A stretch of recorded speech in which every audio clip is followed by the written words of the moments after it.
Thank you so much for staying tuned. Welcome to another edition of Africa Discourse. I am Wilson Marshall. Today is all about this happening in Tunisia. Yes, the capital of Tunis was like agog when some group of persons numbering thousands went to the capital of Tunisia protesting against the president, saying that the people will soon overthrow the government, so to speak. And they are talking about the president, Kaiser Said. He was accused of, not even accused, he seized power. He suspended the constitution since July 25. And right now, he wants to tinker with the constitution so that they will be able to have this total control, total power over the Tunisian citizens. Well, look at the protesters right now protesting massively. With me here in the studio to talk about this, I have a clergyman and of course a human rights activist. Join me to welcome Reverend Humphrey Arega. Welcome to Africa Discourse. Seriously, standing ovation or what? Welcome, Reverend. As very close to him, he is, a political analyst, human rights activist, and entrepreneur. Join me to welcome Honorable Agarese Idubo. Welcome to Africa Discourse. I appreciate your coming. Thank you for inviting me. I thought you were going to give me a round of applause also.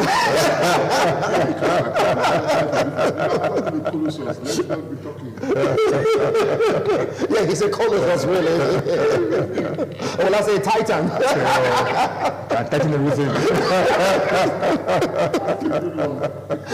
All right. Tunisians, they are at it again. It's like the Arab Spring they started isn't enough for them, but they had one thing going for them. Despite the Arab Spring that just went through the Arab region in Africa and of course other parts of the world, according to reports, it's only Tunisia that came out successfully with democracy. But right now they are saying that democracy is under threat because of what the president is doing. Talk about Said. And there is a turnout of persons saying enough is enough. Honorable, let me start off with you. What do you feel about this protest? Is it really called for? Mind you, the parliament was suspended since July 25. Why now? Take it up from No, it's not even just the suspension. I mean, everything is wrong. It's when you push a man to the wall, the only option he has is to fight back. These persons, they're not just fighting because of suspension of parliament.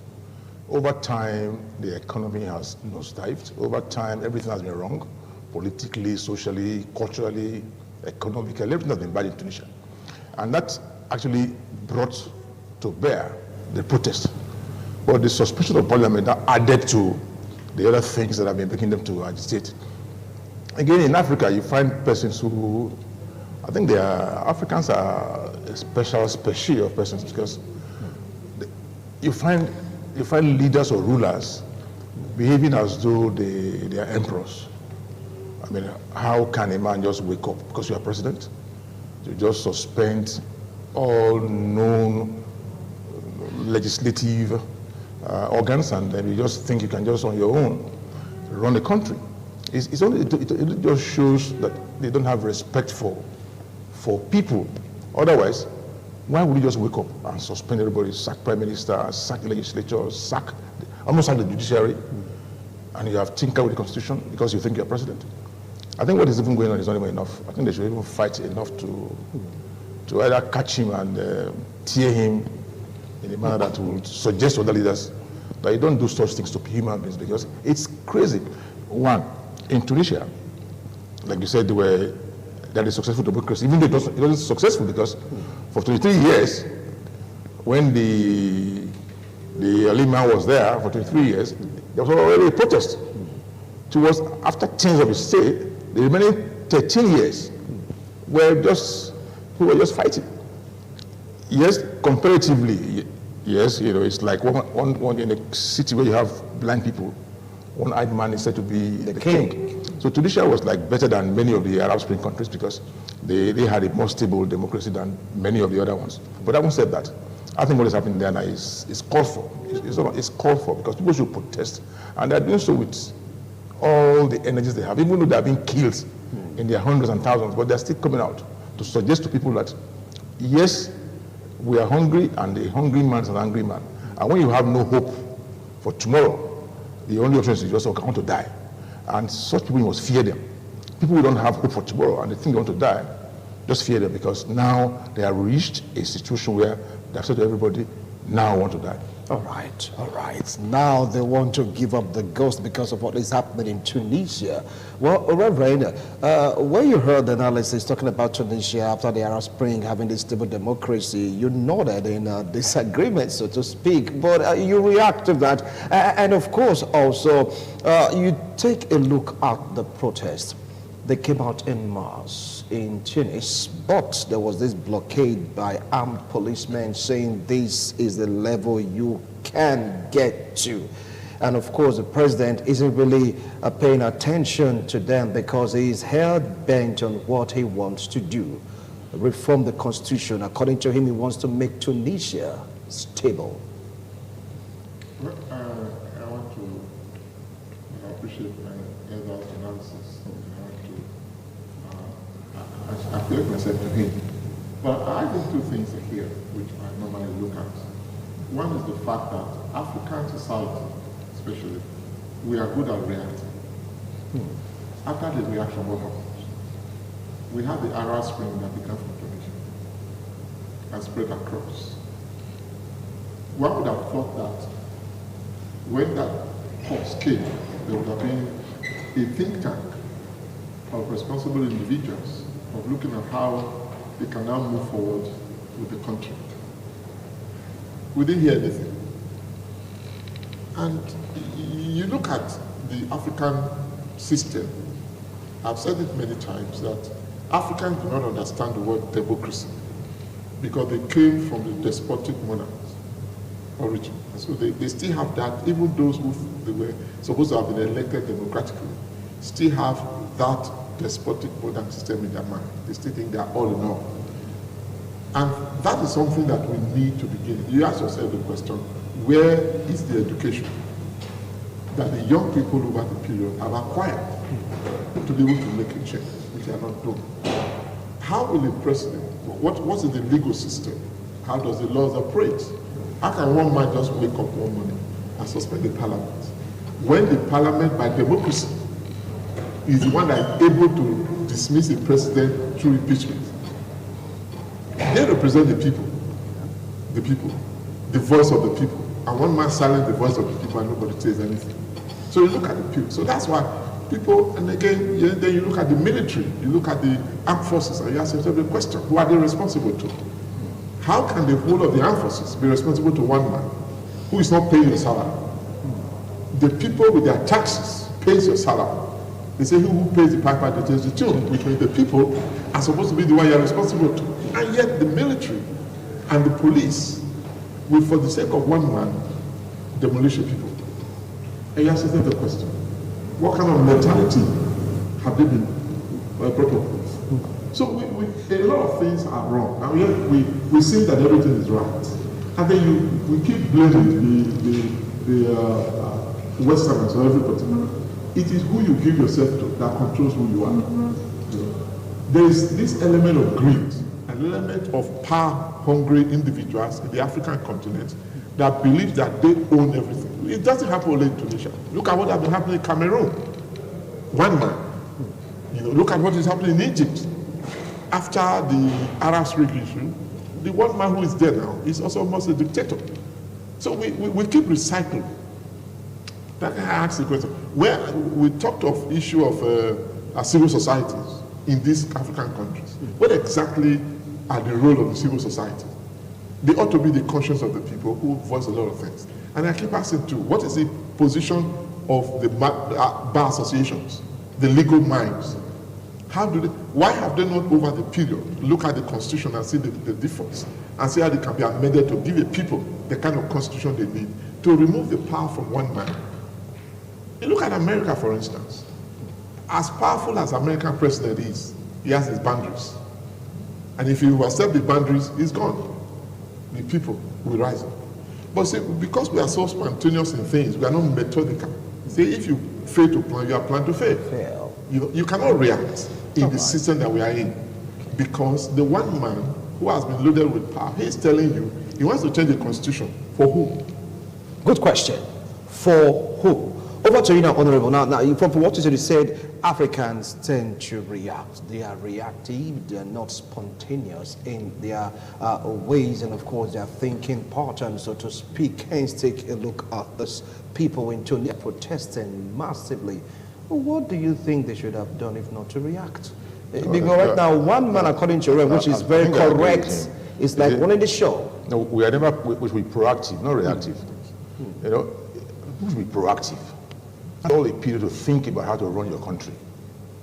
After all the education, the best of education, you still come and fall in the same web. And you are waiting for something to be wrong so you can fight back. Why must you wait for something to be wrong? It is right to say, when something is wrong, let us straighten it out. But don't like to be wrong. You can forestall that. In a situation where people just sit down and just allow the man to go ahead, that waiting for him to fail, by the time he fails, will come up. No. It is expected of persons who have, so to speak, been schooled to sit down and look at their country in the future. Don't, you know, today see where we are. And some person should have sat down to look at, okay, this constitution, this document, what do we need to do to it to ensure that the kind of government that we desire or deserve or we want come to play. Then you sit down to start to look at those documents and see areas where you can, so to speak, whittle down the power of the emperor. Because most times, most African leaders like to be emperors. No, but now you look at them. They look for every avenue to ensure that every power, all powers, belong to them. And whatever they think will stop them from acting the way they want to work, they will want to demolish. So for me, I look at a situation whereby for the future, not only for Tunisia, for every other country, when you find a leader, so to speak, derailing, don't allow him to fully derail before you fight back. But most times we say, okay, fine, okay, it doesn't concern me, okay, this, and you allow the man to over derail, then you now start to fight. At that point, the man want to fight back too, because he would now have said to himself, these guys are wanting, so he will fight with every vehemence and say, I must fight back. So I want to suggest to our people, at the time a government is installed, and you find any trace that, so to speak, could portend danger, then you must start to nip. Otherwise, if you allow it to happen before you fight, because it will be difficult. It's like saying you spill the milk. I mean, why will you allow the milk to be spilled before you start to? So I want to suggest to Africans, when you have a leadership, ensure that you are part of administering the leadership in a manner that will create joy to the people. Let's take this our Tunisia, for instance, now. Yeah. Tunisia has about 12 million people. And 40% of the active population is unemployed. So if you have 40%, I mean, that's almost half. So you find everybody, every young man on the street is unemployed. And that is a very dangerous thing to do. If you have so much persons, 40% of 12 million is about, that's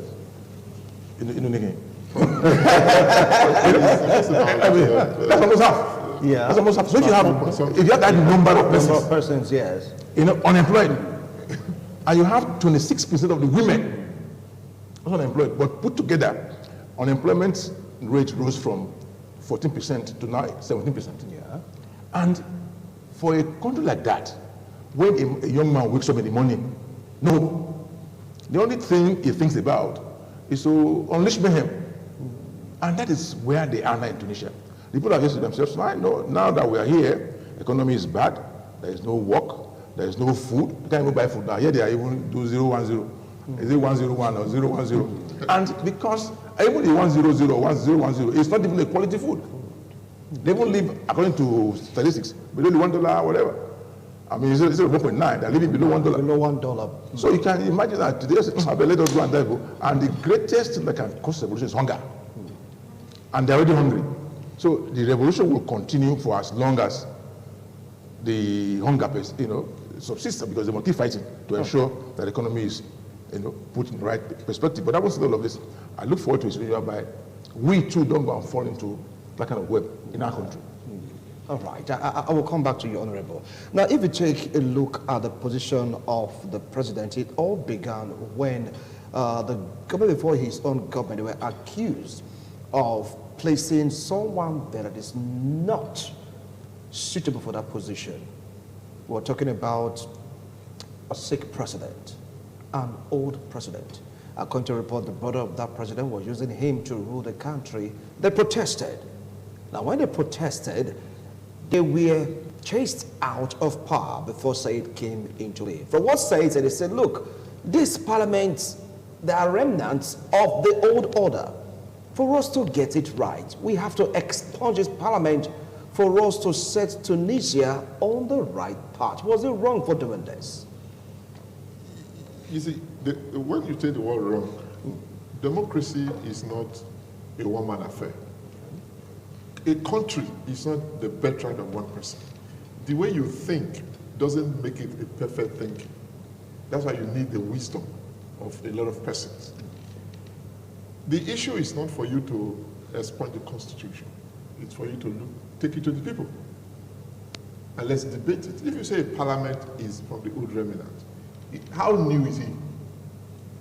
He has been in the political realm for a long time. So whether he was in the opposition or not, he has been in the political system. He's there. But you don't do things in a rash manner. It's a question of, let's see how we can do an election. If not, put it to a referendum. Let's put the Constitution to a referendum and see how it can be done. Let the people do it, not just by fiat, by dissolving the parliament and say we want to change the Constitution. That is the wrong way to try to do a right thing. That's a coup. It's a coup against the people. And that's some of the things need to be judiciously looked into. But what we're saying is, when we begin to think of how people look at issues, why would we not also have said, okay, let us select people from among the citizens of the country and see how we can do a redrafting? Because you cannot dissolve something without putting something on the ground. The parliament still has the power. They have not finished their term. If you think, you see, that's again what we talk about. If you think they're not good enough, you didn't elect them. Go back to those who elected them. If they feel they're not good enough for them, they choose a different person. But he has his own agenda, and that's what Africans do. Like I said, look at African presidents, including where we are in Nigeria, because all of us are Africans in this matter. Yeah. Okay? A lot of things are wrong. Citizens speak, and the leadership believes that they don't have right to speak. You use the military or the police against the citizens, and yet you feel you are doing what is right. You say, on behalf of the people. You have not even consulted the people you're talking about. And these are things we're talking about. He has put in a wrong foot, and a wrong foot cannot make it right. But where are the citizens? If one man puts a statement, did the Constitution give him the right to dissolve a parliament without certain conditions met? There are some things. Why did the citizens, why would the parliament, even if they dissolve, why would they go? They sit, they have a right to sit. It's like what happened in Venezuela at the point, when the president was making, the parliament met, and they had resolutions, and that became something that the Speaker of the Parliament became very vocal as to how Venezuela was run. These are things we talk about, issue of life. Now, Africans, I don't really know how we reason. We don't look at issues, we don't try to profess solutions to it, we just react a bit. If you look at the crowd today, when you see people talking, by the time they finish, you ask, what leadership role are these people playing? Most of the time, you can't even get a leader from the crowd. Some of those who are in that crowd may not even understand what is happening. They just saw people moving, so okay, let's move along. And that has not solved a problem. It's like when you did the Lekki issue in Nigeria, I keep saying that. Yeah. The problem with that Lekki issue is that there was no leadership. Because of fear. If you say I'm a leader, they've arrested. But without a leader, nothing works well. All right. Which we need to look at. So the young men should be able to be proactive in managing the issues, discussing it. And I was talking to somebody 2 days ago. I said, one of the problems of African politics is that they go to crowd to make statements. They can't go to town hall for questioning. Questioning. They can't go to town hall for questioning, but they can go to crowd to make statements. Now, still on the point raised by the president, Said, talking about the parliament being a remnant of the old order. These same citizens of Tunisia came out en masse to protest against former president, to protest against the parliament, to protest against anything that has to do with governance. They think they were the one that gave Said the arm to do what he did. He said, look, one protest too many. For Tunisia to go forward, for there to be economic stability, for there to be good governance, all these just have to go. Yeah, let me quickly react to the issue of town hall. Okay. You see, we have seen town hall meetings that are... Not the state management. The state management town hall meetings. Sorry. Pardon. Is it the man, he goes to the public to campaign, even in town hall meeting. They will arrange those that will ask questions. And, they know those who are going to ask. They will not allow you to ask. So, but having said all of that, I also watched some persons protesting to say they like what the president is doing. Yes.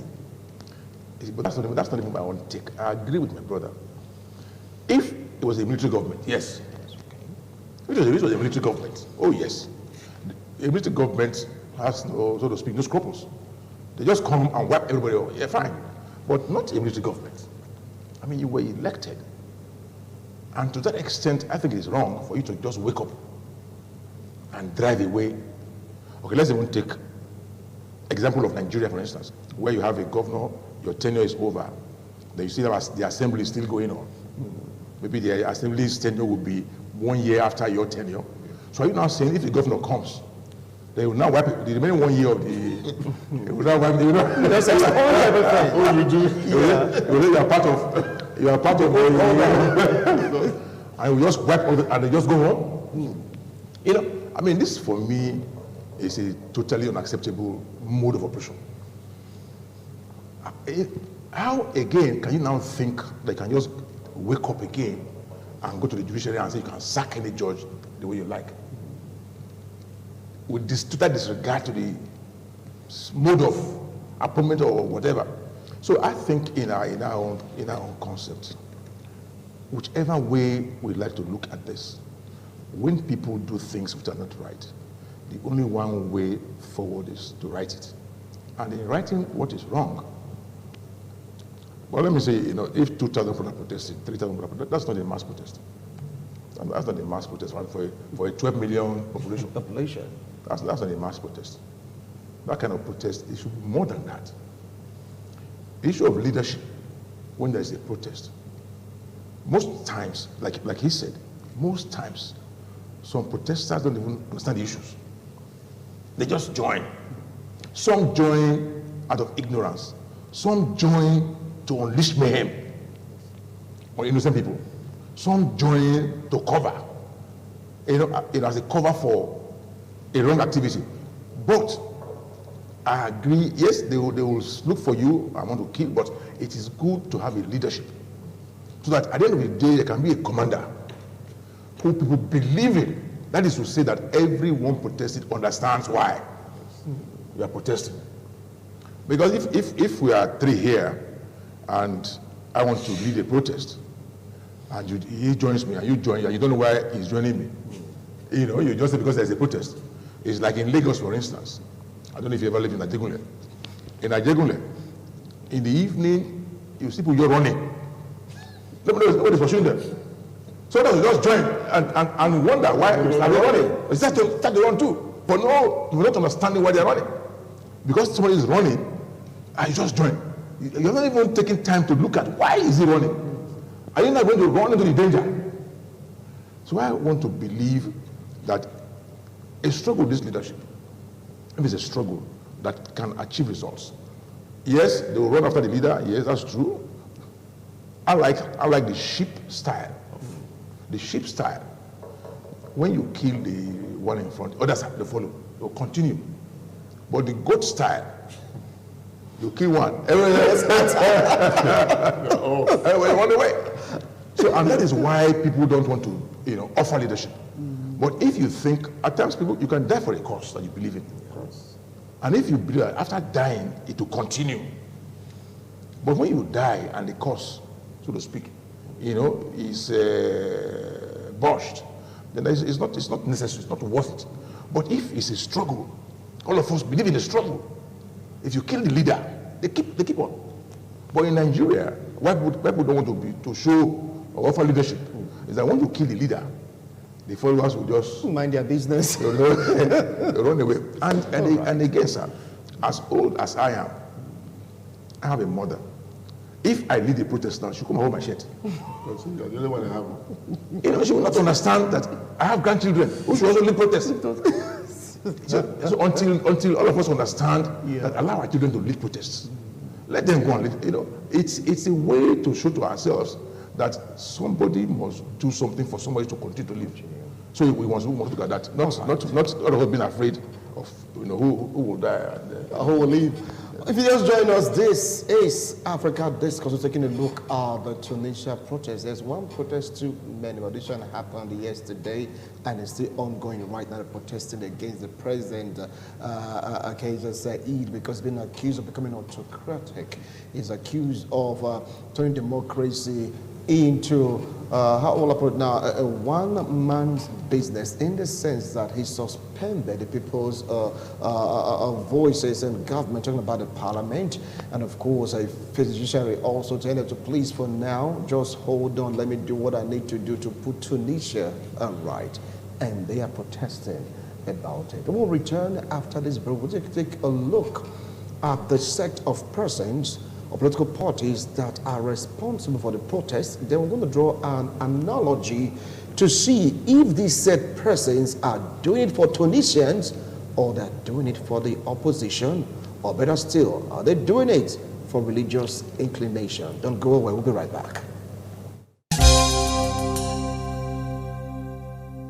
Thank you so much for staying tuned. With me in the studio, I still have Honorable Garissé Dubo and, of course, Reverend Humphrey Reagan. We're taking a look at the Tunisian protest. Talking about massive protests, thousands coming out to say enough is enough. Let me come to you, Reverend.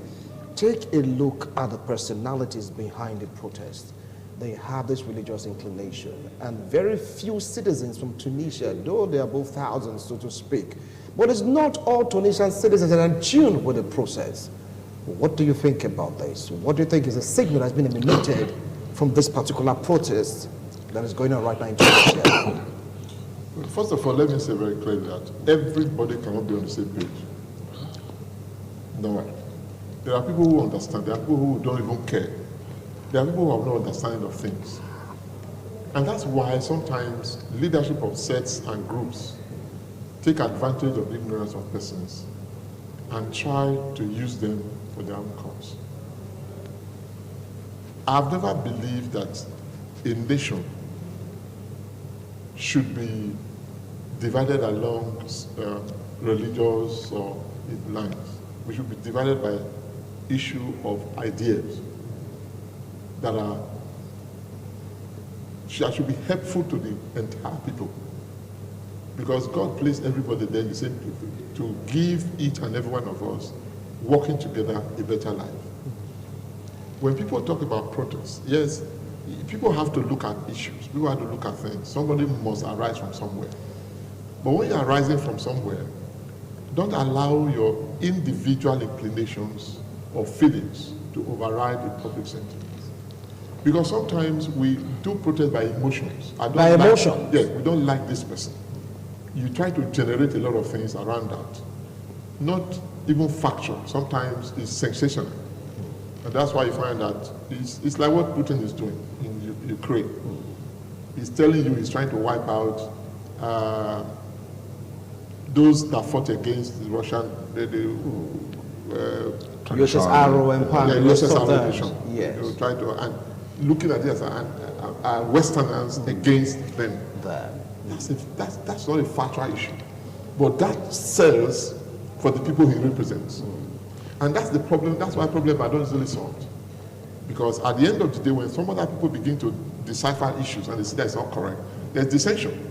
We'll look at the thing. So, and I hope and I want to believe that the Tunisians will not fall into that trap also. If there is a religious controversy, because again, we have sects, religious sects, who are always against each other, not even because of the people, but because of the leadership. Because sometimes leaders make statements that are very inimical to each other. And the followers just follow because they have to follow their leader. You know, and those are some of the issues. So, but let us look at a nation like Tunisia from a diverse perspective. All right. You have those who are religious in plan, because they are also citizens. True. And they feel what the situation is. Because they have people under them. Let them look at it from that perspective. Not because they may not be very comfortable, but if the people are too comfortable. You have the academians, you have the business people. If you have a population of over 40% unemployed, that should be a concern of everybody. Because it means in every home, there's an unemployed person. And that is alarming. So everybody should think, why don't we have enough resources if we gather them together to give a good life to the people? Fine. These are some of the things. So if those thoughts unite them together, it's a good fight. But if you are fighting because, like what happened in Egypt, I keep saying that, oh, this sect is different from this sect. So if this sect is leadership is against this sect, then that is the wrong perspective of thought. Oh, wow. So I want to believe that the Ethiopians should be mindful enough, looking at the first Arab Spring that came. You've gone after them. People lost their lives. Those lives that were lost, were they profitable to the country to move ahead? Or did they just lose their life for nothing? This protest that is going on, if people lose their life, will their life be meaningful for a cause you are fighting? Or will they be lost in transit? Oh, wow. So these are some of the things that, and that's how the president should also think. Okay. The people that is reacting, are they reacting because they didn't have anything? If not, why don't you listen to them? Why will you use the military against them? There's some of this, and the military that is doing it. Tomorrow you become a civilian. The uniform is not there for life. Your family, not everybody is in the military. Are they very comfortable? Are they not affected by what is happening? Then you actually have to think of what you're doing. So at the end of the day, it is how the nation survives. Okay. Not how one man should survive against the population that is going underground. How the nation survive, not how one man survive against the population, but the man is saying for the nation to survive, he needs to carry out this action. That is where he's standing on. Don't you think, Honorable, that there's a religious undertone in this, likening to that what happened in Egypt? According to a report, the parliament that was dissolved majorly are from Islamic sect. And they are the one leading this protest. And the president is saying, look, forget about religion. This must be done for us to survive as a nation. Take it up from there. No, I think I've answered this before.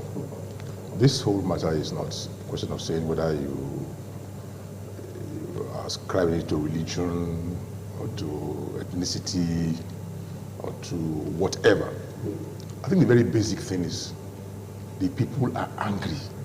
Whether is hunger doesn't know religion. It doesn't know religion. I mean, when you are hungry, you are hungry. You're hungry. When you are jobless, you are jobless. You know, the real issue is not whether 90% of the assembly was Islamic or whatever. That's not even the point. Is it? But the man is not an emperor. He's not a military, dictator. So it is wrong to just wake up and say you want to, you take a coup against your people. So I think there's no way to explain that. But even if there's a religious element in the matter, that is not what has driven them to this point. What has driven them to this point is majorly hunger. People are saying we cannot even eat 2 square meals in one day. And they're so hungry that, like he said, 1 out of every 2, or maybe 2 out of every 5 people are unemployed. Okay, 2 out of every 5 people are unemployed. So what kind of rubbish is that?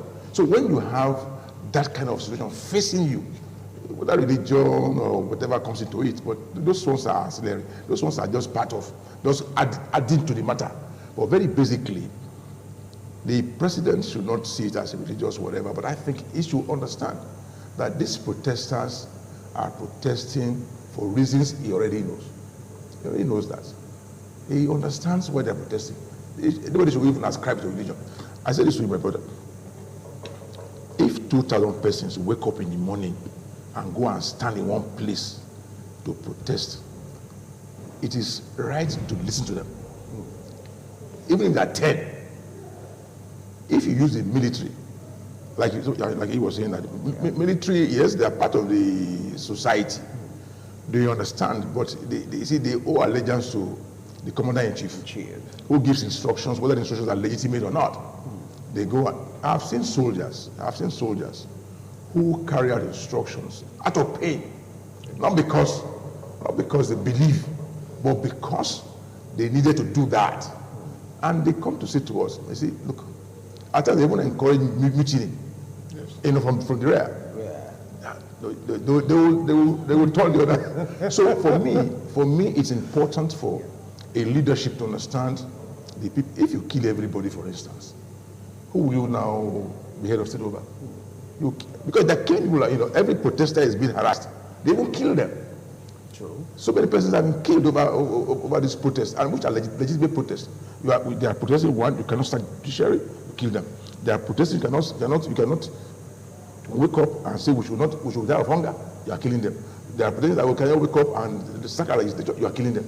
So if you kill everybody, who will you now administer over? So I want to suggest that in the course of time, the Tunisians must also sit back. Like he also said, or like I've also said, if you fight a cause that you know that if you are the leader, if dying does not further the cause, don't go and die. Don't go and die.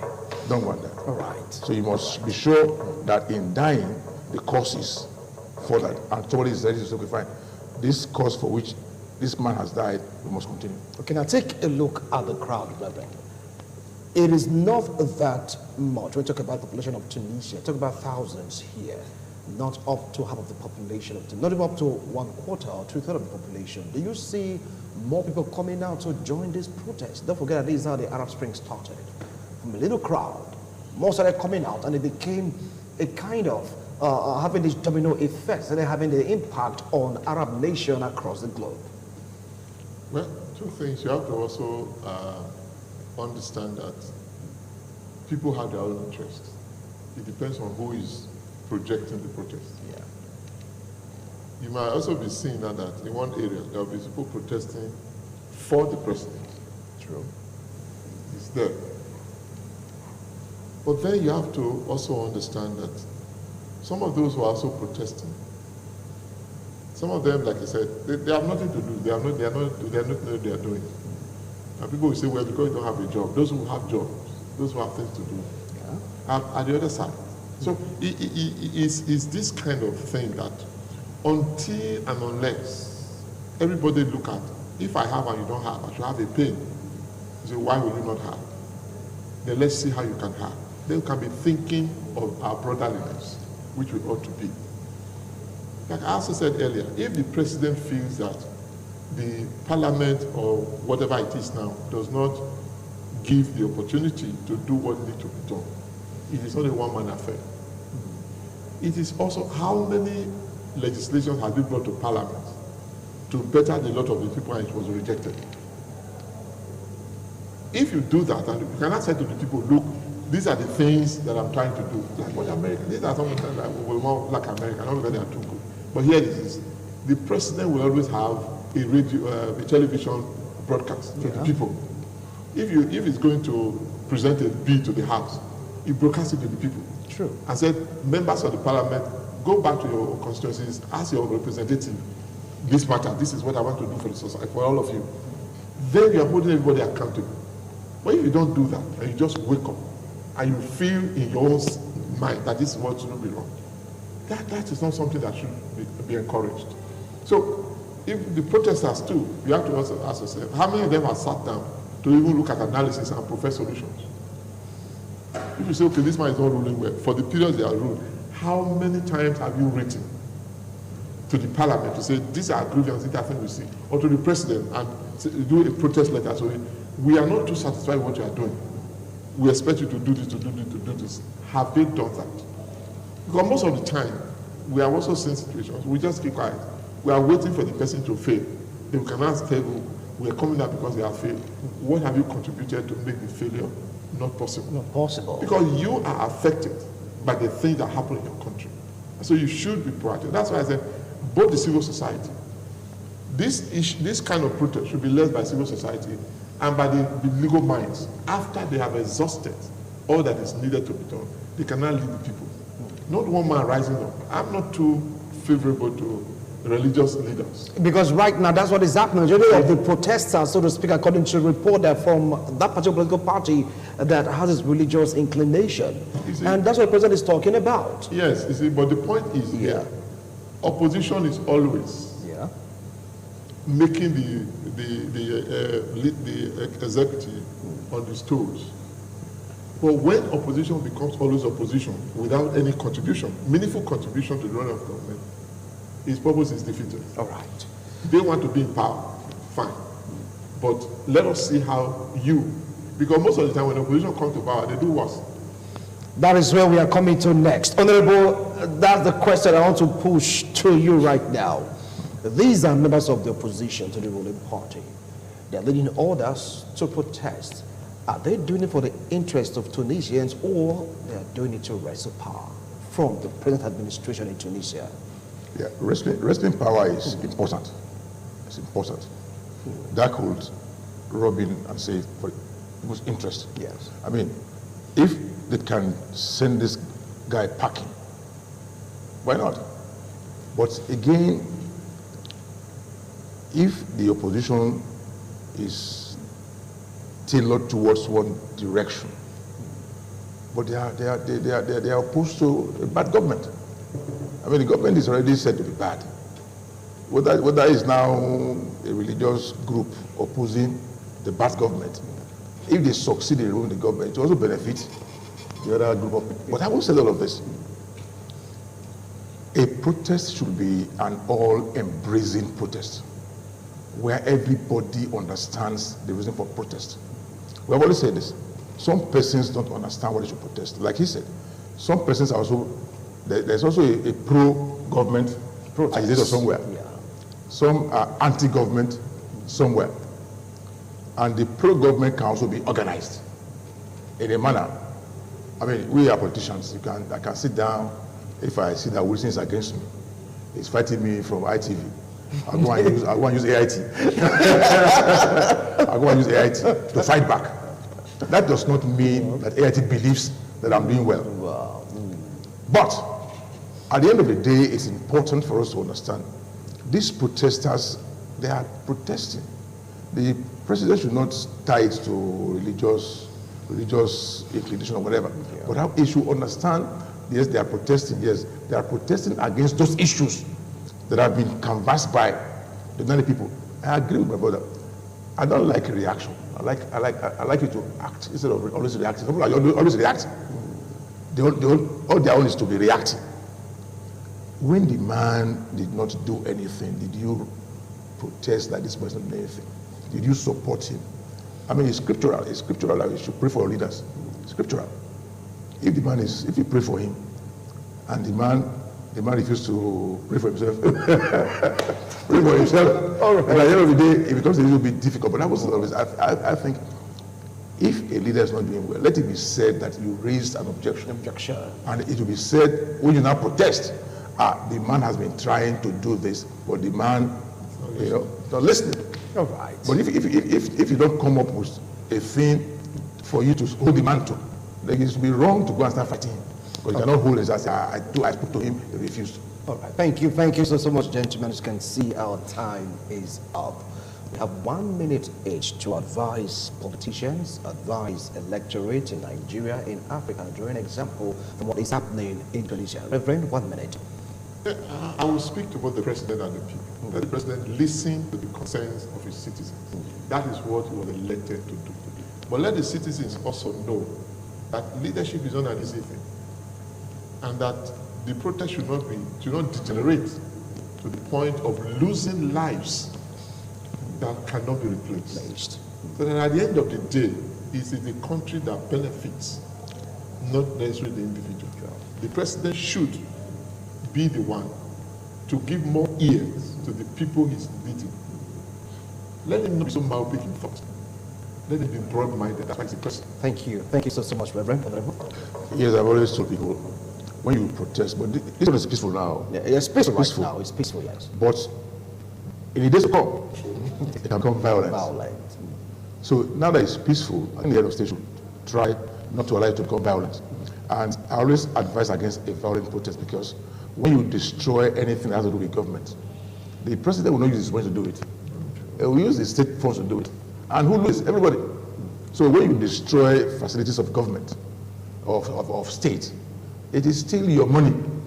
That will be money that would have been used for other things, will not be deployed to fix those things. So I just think, don't get to a point where you can be violent and destroy facilities, which of course will be repaired or refixed or replaced by the same money that you also say you don't have. Thank you so much, gentlemen. Well, you've heard them. Tunisians are protesting. A set of them that are protesting.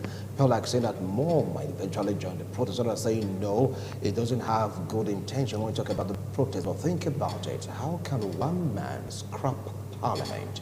How can one man want to think of the constitution to give him, how would I call it now, ultimate power to govern the people of Tunisia? Does that bring to mind what Modi once tried to do in Egypt? And everyone stood up to protest against him. And we see now that Modi indeed, only time will tell. Gentlemen, thank you once more. I appreciate a wonderful analysis. Yep. It was top notch. See you next time. Bye for now.